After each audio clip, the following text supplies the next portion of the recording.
5个最新 iPhone 14的爆料到底是真是假？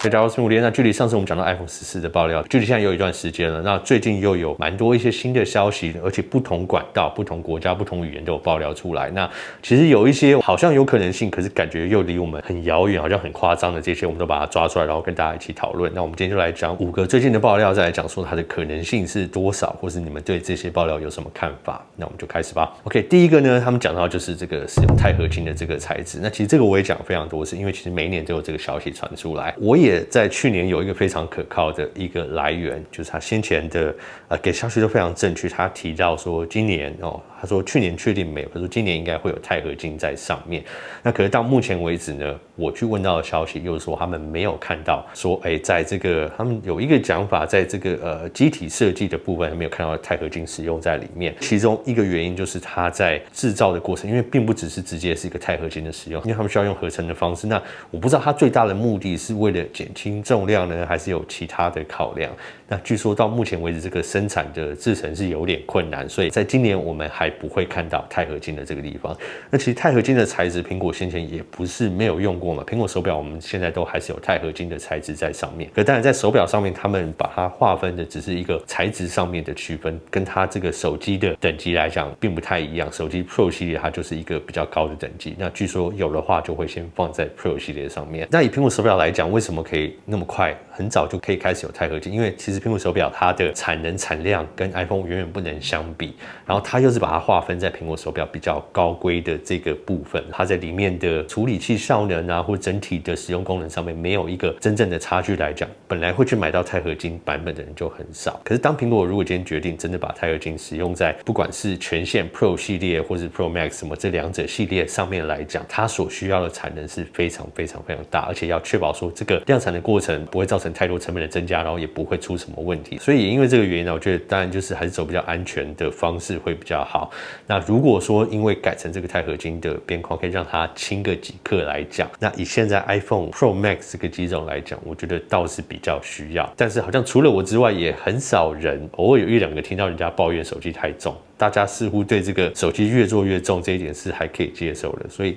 或许苹果也没有这个急需需要去做这样的改变。好，那第二个呢，就是大家在讲说会有2个 TB 容量的这个选择。我觉得这个可能性呢，当然也不能说没有。那我觉得这个有时候是结合在一起的啦。里面如果需要提供2个 TB 的这个选项，那会不会因为在其他功能上面需要更多的储存容量呢？那像现在传出来的，苹果会增进他们主镜头的感光元件啊，变大到4800万画素，为了可以支援拍 8K 的影片。那当然如果真的要拍到 8K 的影片，里面的容量真的是需要非常大。那其实就算不要到 8K， 就以现在Pro 系列可以拍到 4K ProRes 的这个规格来讲，其实就有点需要2个 TB 的这个容量。可是我们要讲回来，现在传输的方式，你要怎么去传那么大的档案？因为当那么大的档案你要用 AirDrop 去传的时候，不太可能会失败，它也不让你传。最稳固的方法还是要用有线的方式去传输一个那么大的档案。那以 iPhone 现在里面所配的这个 Lightning， 它所支援的规格是 USB 2.0 来讲，那除非在 iPhone 14 Pro 系列上面，他们上面要提升到另外一个 USB 3.0、3.1、3.2什么等等的规格的话，那或许它应该跟着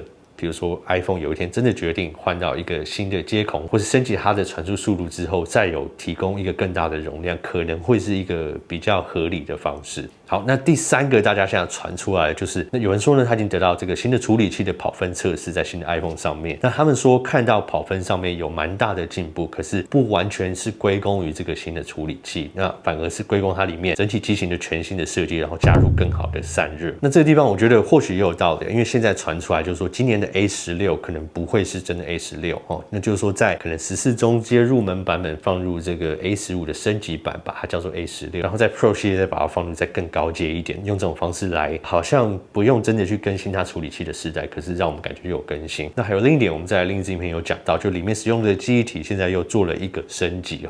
那这个部分再配上这个处理器的这个配置完全解放，那可能因为散热更好，不用去锁住它的效能，整体整合起来的话，那我们自然会看到它跑分有蛮大的进步。但我觉得跑分就是跑分啦，我们一般人使用上也不太会去使用跑分，那可能对一般人来讲这样的进步不会太有感，我觉得可能对常玩比较吃重的手游，或在上面做一些比较吃重的影像处理的人，这几点就会有蛮大的感觉。好，那第4个现在传出来就是反向充电。那反向充电这一点呢，其实我们在 iPhone 12跟13系列上面都已经有这样的硬体去支援它，意思就是说，现在的 iPhone 其实是可以支援反向充电。就是看苹果开不开启这一点。那我们怎么知道这一点呢？因为苹果自己出的行动电源就是现在唯一支援反向充电的装置。那这意思就是说，你把这个行动电源放在 iPhone 上面，那如果你充电器是插在 iPhone 上面的时候，当它先把 iPhone 充饱后，它就会反过来去充这个行动电源。那因为这样也间接证实了嘛，它就是支援反向充电。那苹果为什么不开放这项功能在其他装置上面使用呢？像是最合理的就是在 AirPods。这点我不懂，有人是说哦，因为不想要伤害它的电池。可是你行动电源用反向充电、无线充电的方式去充行动电源，两个装置同时发热，不是一个更伤害电池的方式吗？那如果大家可以接受这样的使用方式，应该更多人可以接受用这种方便的方式去充你的 AirPods。那如果苹果就是坚持要把这个功能锁在自己生态链系列的产品下面的话，那 AirPods 也是你们生态链系列下面的产品啊。那唯一目前大家可以想到就是可能 AirPods 上面用的 MagSafe 跟 iPhone 后面的 MagSafe 是算是相反过来的，所以其实你放在上面它会对不太准，那可能是这个原因吧。那或者他们有什么方式要去调节，说现在可能 iPhone 14系列后面的 MagSafe 会做到，可能有4个点是可以去接受这样的充电方式。那这个我不太确定。那如果真的是支援反向充电，然后又要支援 MagSafe 其他装置的话，那会不会变成它里面磁铁的排列要做一些改变？那变成可能旧型的行动电源不能支援啊，或者是旧型的 AirPods 又不能支援？那这一点我是有点存疑，因为某方面来讲，它不是一个很必要的功能，可是它是一个有了会方便蛮多的功能。那这一点我们就是看苹果最后出来会是怎么样。那我自己是觉得这个不是在他们一个很重要的表单上面，如果今天他们要做选择的话，这可能会是被排到最下面，或者甚至可以不要有的功能，可能都 OK。那第5点，现在大家讲到就是这个充电速度吼，那还有 USB Type-C 的部分。那充电速率目前传出来是说有线最高会支援到30瓦。那其实以现在苹果装置来讲，我们都可以看到它在比较大的装置，比如说 Pro Max 上面，它会可以支援比较高的充电瓦数。可是其实苹果对充电瓦数的控管算是比较严格一点它可能会依照你手机现在的温度啊，手机现在的电池容量，依不同的阶段去释放最大的充电瓦数。那如果说它真的在电量很低的时候，最大可以充电到30瓦的话，它可能也会随着慢慢的热能增加，或者是你的电池慢慢充饱之后，慢慢的下降到可能15瓦、10瓦，甚至7.5瓦这样子。那以现在 iPhone 的充电速度来讲，其实是可以超越20瓦，是20多瓦啦。那我觉得可以到30瓦的话，也算是不错。那另外我觉得是无线充电的地方，这一点可能现在目前就是只有 MagSafe 可以支援无线充电到15瓦，那它也是只有在很短的一个时间里有支援到这个部分。那据说最大原因就是散热的地方。那如果你有使用过苹果的行动电源啊，然后插行动电源去充电的时候，你就知道它其实真的现在已经把行动电源给的瓦数变高了，可是你还是感觉到它的发热是非常的明显。那苹果或许是以这个保护电池的出发点，会觉得说没有必要用那么大的能量热能，然后去伤害电池的方式去充电它，然后所以才去锁住它的速度呢。那同时间呢，你们又很想推 MagSafe 这个有很多配件啊、充电啊什么等等，或许在上面散热做得更好，然后让它支援可能20瓦、25瓦的无线充电。那这个我觉得对于 MagSafe 的普及可能会有帮助。那同时间呢，也会减少大家对觉得iPhone 充电好像不管是有线或无线充电速度跟不上其他厂商的这个感觉那我觉得这个部分都可以来解决。那 USB Type-C 我们在另一支影片也会讲到，就是